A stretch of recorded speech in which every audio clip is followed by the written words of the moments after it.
Is TikTok ruining reading? More specifically, is BookTok having a really negative influence on people who are just starting to become readers? I used to romanticize the writers of the 20s, kind of like Owen Wilson in Midnight in Paris. But if you've seen that movie, you'll know that the point of that movie is that romanticizing the past is a trap that you can fall into at any time. I really do not think that there's this magical bygone era where the world was full of better writers and people read way more and thought way more deeply, and that TikTok somehow ruined all of that. There's a lot of upside to people being able to share book recommendations in real time.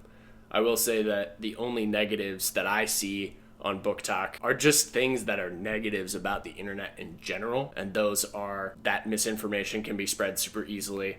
If you have charisma and are good in front of a camera, you can bend words and kind of say whatever you want. So I personally don't waste much time worrying that younger, more impressionable minds are potentially getting bad book recommendations from one of almost infinite sources, that one source being BookTok. And I don't think you should worry about it either. Probably you don't. Hopefully you don't. For the last 575 years since the printing press was first made, you have always been able to get bad book recommendations from people. People have always been people. And just because there's one more way for you to get book recommendations doesn't mean it's the problem. What I do think is really cool about a place like BookTok is that if you find someone whose recommendations you start to trust over time, well, then you can keep following that person and you can go back to their profile and you can check out the books that they've talked about and you can see the excitement in their eyes. And yeah, like all of us who make content are embellishing a good amount of the time. We really want you to read the books that we love. And so we're going to try to get you to read them in whatever way we can. But if anything, I think that's a net positive that BookTok is an option and that you can follow someone who you think is cool and you can get book recommendations from them. That's awesome.